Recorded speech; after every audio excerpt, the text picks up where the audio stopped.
Next would be Motorhead, self-titled debut, 1977. Um, I love this record, but definitely not their strongest. Um, the title track obviously is a staple in both punk and metal. White Line Fever is great. Iron Horse, Born to Lose.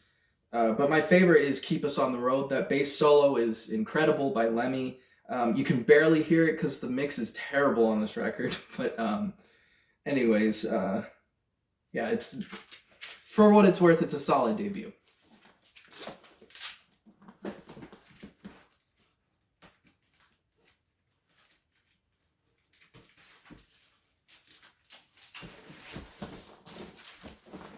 All right, next we got some Graham Parsons. Sadly, he only released 2 albums before he passed. Well, he actually released 1 album before he passed. And his second album was released after he passed. But his first, which is my favorite, not the most popular opinion in the world, but my favorite is GP, which was released in '73, and this has man, what does it have on it? I haven't listened to this record in a while, but That's All It Took. Great song. The New Soft Shoe, probably my favorite on the album. Cry One More Time, great blues tune.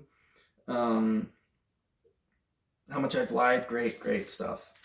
So yeah, GP debut released in '73. Then he passed, and then his next album was released, which is most people's favorite, Grievous Angel. This, of course, has Love Hurts on it, and Las Vegas. Love Hurts, of course. In My Hour of Darkness. I mean, just both of these records are fantastic. So highly recommend Graham.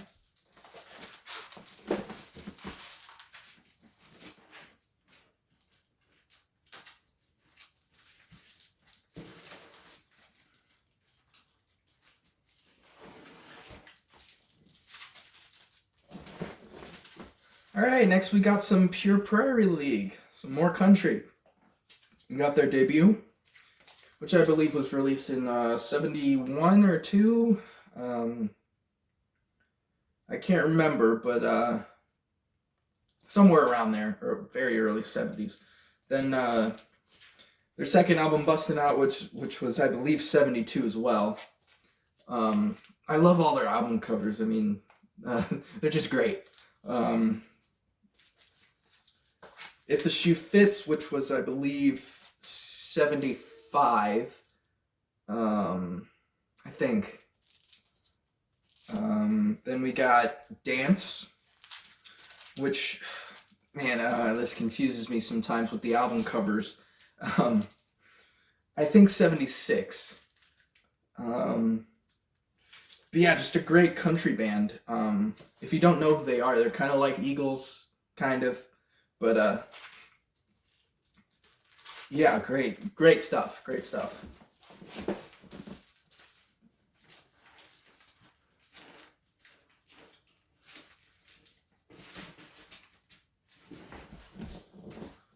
We got QMS, debut 1968.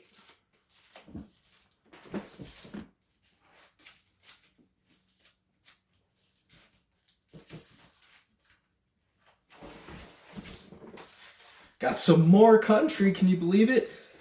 Jerry Reed, Coco Joe, I believe '73.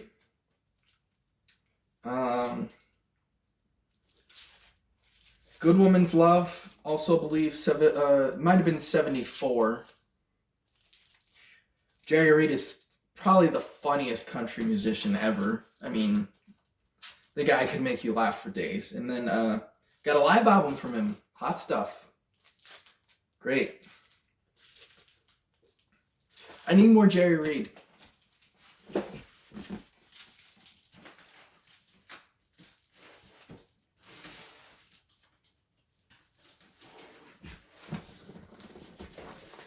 And we got the Stones.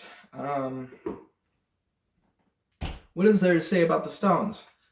Again, I feel like it's one of those bands I don't feel like I have to explain myself here, but Beggars Banquet, 68. Let It Bleed, 69. Get Your Yayas Out, 70. Incredible live record. And of course, Sticky Fingers. All incredible records. And I believe Beggars Banquet is severely underrated. It's a great album.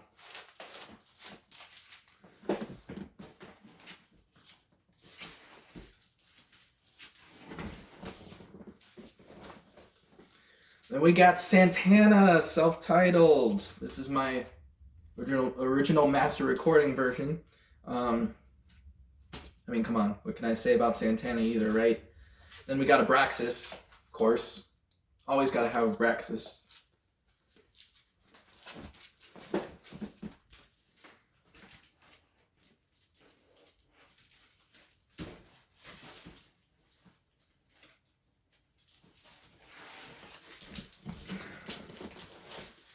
And then we have Scorpions. A very, very underrated band in terms of their 70s catalog. But, man, I mean, the guitar playing is insane. Let's just get into it, shall we?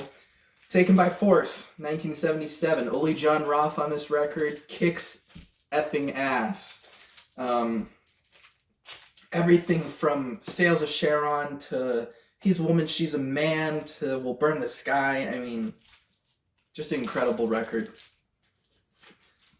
And then, of course, we got one of the most incredible live albums, Tokyo Tapes, 1978. Ole John Roth's last performance with the band before leaving. And then Michael Schenker temporarily joins the band again for Love Drive, 1979. This has 3 guitar players on it. Rudolf Schenker, of course Michael Schenker, and Matthias Jabs, their newest guitar player. Probably my favorite Scorpions release, Coast to Coast. Buy the album just for that, but the title track, Love Drive, is incredible, Loving You Sunday Morning, and of course the incredibly beautiful Holiday, which ends the album, is just incredible. Then we got Animal Magnetism, 1980. Great record, great record. I would say out of Love Drive, Animal Magnetism, and Blackout, this is probably my least favorite, but it still has incredible tracks on it. Like Make It Real, the opening track, is great. The title track is so just in your face, just slow and sludgy and great. The Zoo, obviously, that was the radio hit from this album. Just a great record. I love it. And lately, my favorite has been their next album, Blackout, 1982. Blackout! Great album. I mean, I love every song on this album. From the title track to When the Smoke is Going Down. I mean, track to track, great. Really the only one that's kind of skippable is Can't Live Without You, but I can still power through that song. I mean, it's a fun song, you know. But then we got their next record, 1984's Love at First Sting. This is when I start falling off the Scorpions train, I have to admit. But there are still some strong tracks on this record, like the opening track, Bad Boys Running Wild. I mean, great song. Obviously, everybody knows Rock You Like a Hurricane. I'm Leaving You is a pretty underrated track on this record. And obviously, Still Loving You is great. Big City Nights is a great one. So, so far, yeah, that's my Scorpions. I'm still missing a few albums, but yeah, can't go wrong with Scorpions either.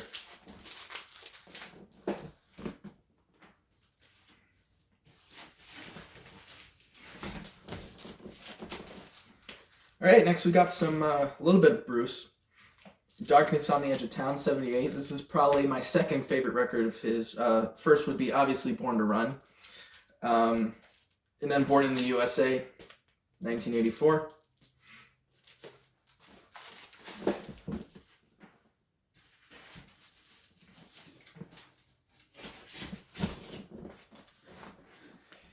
And I'm from Cleveland, Ohio, so I gotta have some music from Cleveland, right? So Michael Stanley Band, Heartland. This is probably their most popular record. It has Lover on it, which most people know. And it's got He Can't Love You, which was also a radio hit. But really my favorite song on the whole album is Save a Little Piece for Me, which is the closing track. Just great music. If you're in the Cleveland area and you don't know who these guys are, then you need to do your research.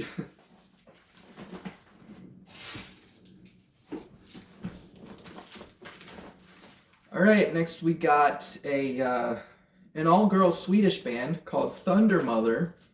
They formed in, I believe, 2013, and their first record was released in 2014, I believe.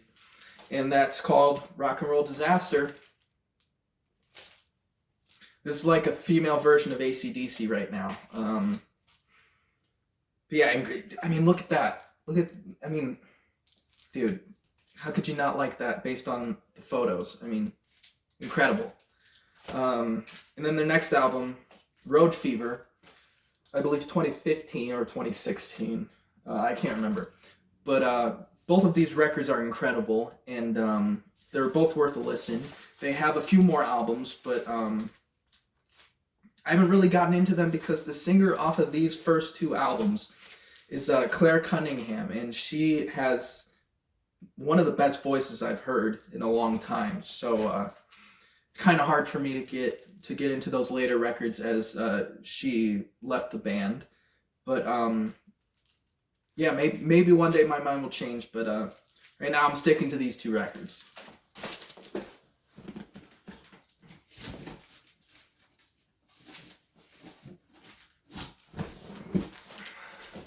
All right, next we got some UFO. Hell yeah!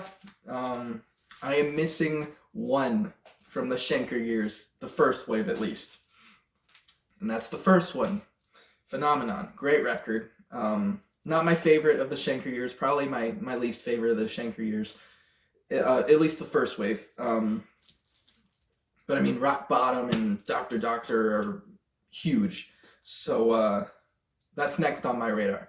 But my favorite UFO record is Force It, which was the one after Phenomenon. Released in 1975. This is the first UFO album I bought, and it's just incredible. I mean, Shoot Shoot, High Flyer, This Kids. I mean, I could go on for days, but I won't. Next we got No Heavy Petting, 76. I'm a Loser. Great track. Can You Roll Her? Reasons Love. I love that song. And my favorite is probably On With the Action, which is a slow B-side, but it's an incredible song. Next, of course, we got Lights Out, 1977. This is, I believe, most people's favorite UFO. Too Hot to Handle. I mean, the opening track is incredible. So if you don't know who UFO is, listen to the Schenker years. Next, we got Obsession, 1978, the last studio album with Schenker for a while. This has one of my favorite UFO tracks on it, which is Born to Lose, and another one, Looking Out for Number One. It's a great song, both of them, and really melodical, emotional tracks on the album, and I just love them. They're great. Then, of course, most people's favorite live album of all time is Strangers. I don't have anything to say about it. What has been said is what needs to be said already, so I won't get into it.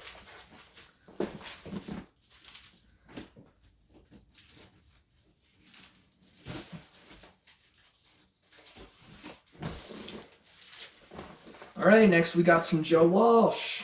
First solo record, Barnstorm, 1972. Originally, the band was supposed to be called Barnstorm, but record company said no, no, no, no.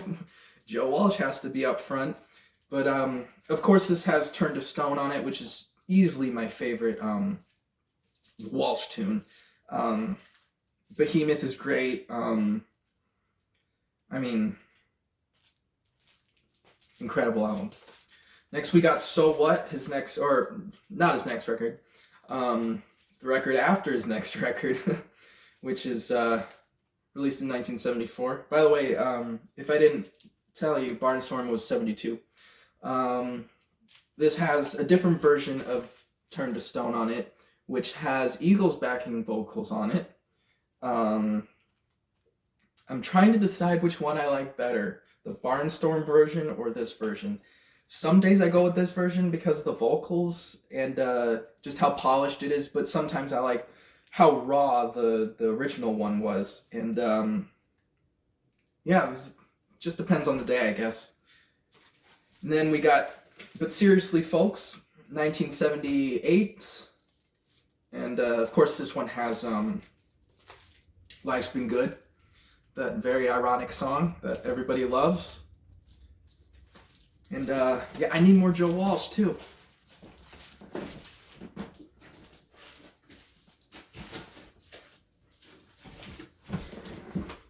Alright, next we got Edgar Winter with They Only Come Out at Night. This is the one with, of course, the free ride from, what's that movie called? Dazed and Confused, yeah. And then one of my favorite instrumentals, which is of course Frankenstein. If you don't know that song, then you're doing something wrong. Ronnie Montrose on guitar. I mean, Edgar Winter plays every instrument in the world, and he's a great musician. So I highly recommend both Edgar and Johnny, which is coming up.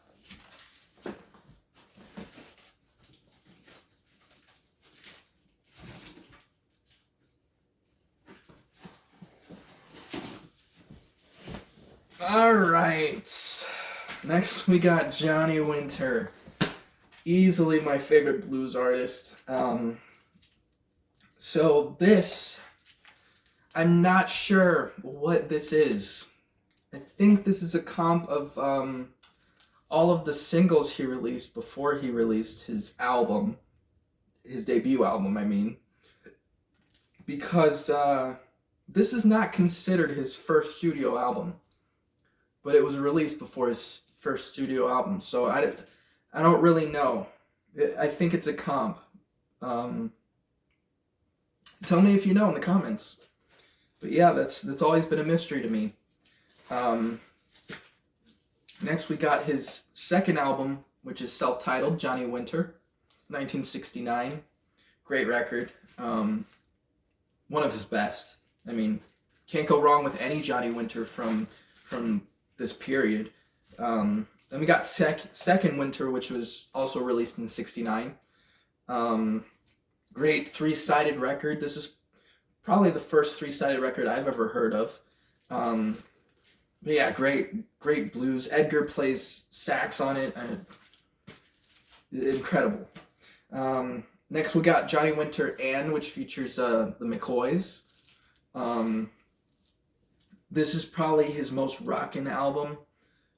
He went through certain periods of time where he did some blues stuff, rock stuff, and he would throw a couple country tunes in there every once in a while. But yeah, he notoriously dislikes this album, or disliked, he passed away. But yeah, I always found it weird because I thought this album was incredible. Next we got Live, Johnny Winter and...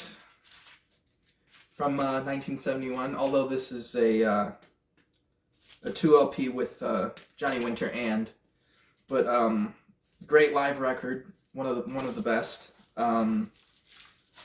So then we got he overcame a heroin addiction for a couple years, and he didn't really release any music in 71 or 72, and he came back with my favorite record by him, Still Alive and Well, 1973. Easily his best work. The opening track, Rock Me Baby, is he's on fire throughout this whole record. I mean, just great record. Next, we got Saints and Sinners, which was released after Still Alive and Well, 74. This one wasn't as big, but still has some pretty good tracks on it, like Blinded by Love, great funky tune. Stray Cat Blues, the Stones cover. Riot in Cell Block Number 9, Hurtin' So Bad. I mean, great tracks on here. Then we got John Dawson Winter III, which was also released in 74. Lay Down Your Sorrows.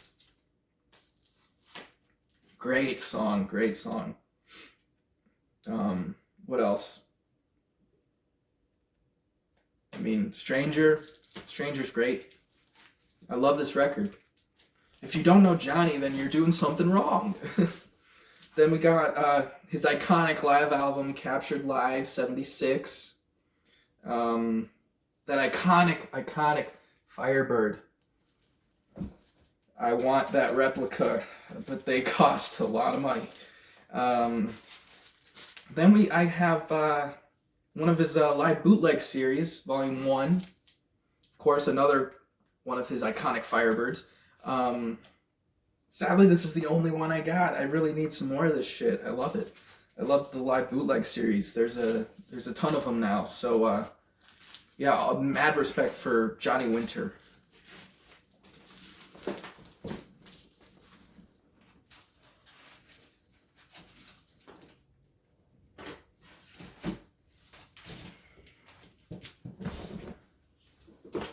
And to round things off, we got Neil Young and Crazy Horse with Everybody Knows This Is Nowhere. My favorite Neil Young album. Really, it's the closing side. The closing tracks to each side could be the closing for the album if you want. I mean, man, just a great record. I really like this record. I feel like it's Neil Young at his peak from 69 to, of course, 72, just about to where Harvest was. But yeah, that's my whole collection. I hope you guys like the video. Subscribe if you want more. Comment down below what you got. I would love to chat with you guys, to just see what you guys are talking about in the music world, in the vinyl world. So yeah, thanks for stopping by, and I'll see you later.